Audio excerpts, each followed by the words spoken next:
ایک دوست نے اپنے ایک دوسرے دوست سے قرض لیا اور قرض لینے کے بعد جو ٹائم تھا وہ پورا ہو گیا. اب پیسے اس نے نہیں لوٹائے. بڑی کوشش کی اس نے کہ بھائی میری رقم واپس دے دیں, اس نے نہیں دیا. اب وہ یہ کیس لے کر عدالت میں چلا گیا اور جج صاحب سے جا کر اس نے کہا کہ اس نے میرے پیسے دینے اور یہ میری رقم نہیں لوٹا رہا. تو جج صاحب نے کہا کہ تمہارے پاس 30 دن ہیں, ودن 30 days تم نے اس کے پیسے واپس لوٹانے ہیں ورنہ پھر تمہارے خلاف فیصلہ ہو جائے گا. تو وہ شخص گھر گیا. اب اس نے کیا کیا, اس نے صبح سے لے کر شام تک درود پاک پڑھنا شروع کر دیے. 1 دن 2 دن 3 دن 27 دن ہو گئے. وہ درود پڑھتا رہا اور انتظار کرتا رہا. پیسے تو تھے نہیں, 30ویں دن عدالت میں پیش ہونا تھا. 27 دن گزر گئے, 28ویں رات آ گئی. خواب میں اس کو کسی نے آواز دی کہ گھبراؤ نہیں, تمہارا قرض ادا ہو جائے گا. اگلے دن پھر درود پاک پڑھتا رہا. اب نبی پاک کی خواب میں زیارت ہوئی. آقا علیہ السلام تشریف لائے, فرمایا گھبراؤ نہیں, تمہارا قرض ادا ہو جائے گا. تم علی بن عیسیٰ وزیر کے پاس جاؤ اور اس سے کہو وہ تمہارا قرض ادا کر دے گا. اب جب صبح اٹھا تو بہت خوش کہ نبی پاک کی زیارت مجھے ہو گئی. لیکن پھر خیال آیا کہ میں اگر وزیر صاحب کے پاس گیا اور انہوں نے مجھ سے کوئی ایویڈنس مانگ لیا, کوئی پروف مانگا, کہ میں کیسے مان لوں تمہیں نبی پاک نے بھیجا ہے, تو اس بات پر تو میرے پاس کوئی دلیل نہیں ہے. اب 30ویں رات آ گئی, آخری رات ہے, صبح عدالت میں جانا ہے. درود پاک پڑھتے پڑھتے سو گیا. سرور کائنات علیہ السلام نے خواب میں پھر کرم فرمایا. فرمایا علی بن عیسیٰ وزیر کے پاس جاؤ, وہ تمہارا قرض ادا کر دے گا. کہ حضور میں چلا تو جاتا, مگر اگر وہ مجھ سے یہ کوئی پروف مانگتا, کوئی ایویڈنس مانگتا تو میں کیا جواب دیتا.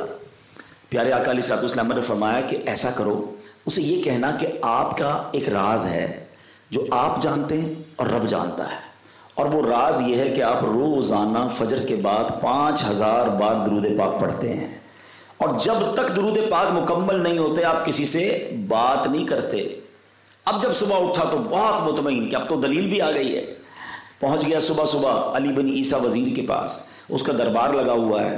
اس نے پیغام بھجوایا کہ میں علی بن عیسیٰ وزیر صاحب سے اکیلے میں ملنا چاہتا ہوں, پیغام لایا ہوں. درباری نے آ کر پوچھا, وزیر صاحب پوچھ رہے ہیں کس کا پیغام لایا ہو؟ کہ میں نبی پاک علیہ السلام کا پیغام لایا. فوراً وزیر صاحب نے بلا لیا. کہا فرمائیے. کہ مجھے میرے آقا علیہ السلام نے کہا ہے کہ آپ میرا قرض ادا کر دیں.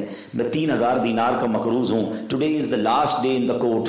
آج مجھے کورٹ میں پیش ہونا ہے. اگر آج میں نے اپنا قرض ادا نہ کیا تو مجھے جو ہے وہ سزا ہو سکتی ہے. علی بن عیسیٰ کہتا ہے میں بالکل آپ کا قرض تو ادا کر سکتا ہوں, مگر مجھے کیسے پتا چلے, کوئی دلیل ہے, کوئی پروف ہے کہ آپ کو نبی پاک علیہ السلام نے بھیجا ہے؟ کہتا ہے ہاں, خالی ہاتھ نہیں آیا, آقا نے دلیل بھی عطا فرمائی ہے.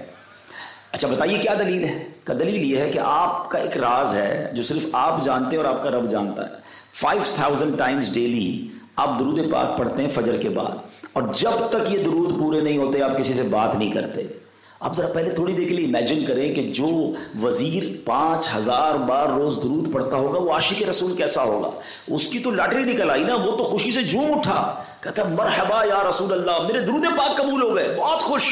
تب ابھی بیٹھے آپ, کمرے میں گیا, واپس آیا اور 3000 نہیں 9000 دینار لے کر آیا.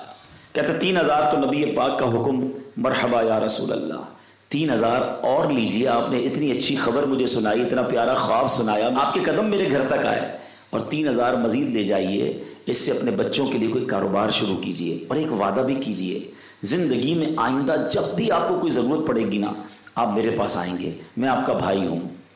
اب یہ دیوانہ بڑا خوش ہو کر عدالت پہنچا. اچھا everybody expecting over there, سب یہ سوچ رہے تھے کہ یہ اس نے آج گرفتار ہی ہونا ہے, کیونکہ تھا ہی کچھ نہیں اس کے پاس, پہلے ہی کہہ دیا تھا کہ میں کولیپس ہو گیا ہوں. اب عدالت میں جاتے ہی اس نے 3000 دینار جج صاحب کو دے دیے کہ صاحب اس نے میرا قرضہ ادا کر دیں, میں جو ہے وہ اپنے قرضے سے بری ہونا چاہتا ہوں. جج صاحب ہوتے ہیں, انہوں نے کہا قرضہ تو ادا کر دیں گے, پہلے بتاؤ پیسے لائے کدھر سے ہو؟ تم تو کہتے تھے پیسے نہیں تھے تمہارے پاس, اتنی بڑی رقم کیسے انتظام کی؟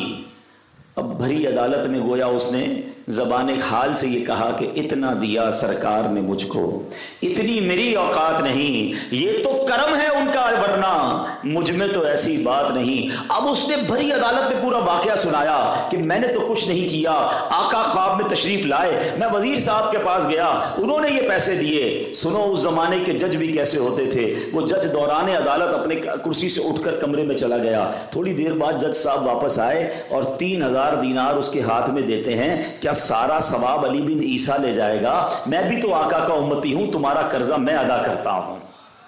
اچھا، اب جس نے کیس کیا تھا، سبحان اللہ، کیا ماحول تھا، کیا انداز تھا، کیا دل تھے، وہ بھی تو دیکھ رہا ہے، کہتا ہے میں بھی تو آقا کا امتی ہوں، رکے ذرا، کاغذ قلم دیجئے، بندے کو میں قرضہ ہی معاف کر دیتا ہوں۔ اچھا، قرضہ ہو گیا معاف۔ اب جو 3000 جج صاحب نے دیے تھے، وہ بندہ کہتا ہے جج صاحب ہوں واپس لے لو، میرا تو قرضہ ہی ادا ہو گیا۔ تو جج صاحب کہتے ہیں جو پیسے آقا کے نام پر نکال دیے میں نے واپس نہیں لینے، یہ سارے تم ہی لے جاؤ۔ اب یہ 12000 دینار لے کر یہ عاشق رسول جھومتا ہوا اپنے گھر پر جا رہا ہے۔ اے میرے پیارے اسلامی بھائیوں، ایک رات پہلے ایک سنگل پینی اس کے پاس نہیں ہے، اور اگلے دن 12000 دینار ہیں۔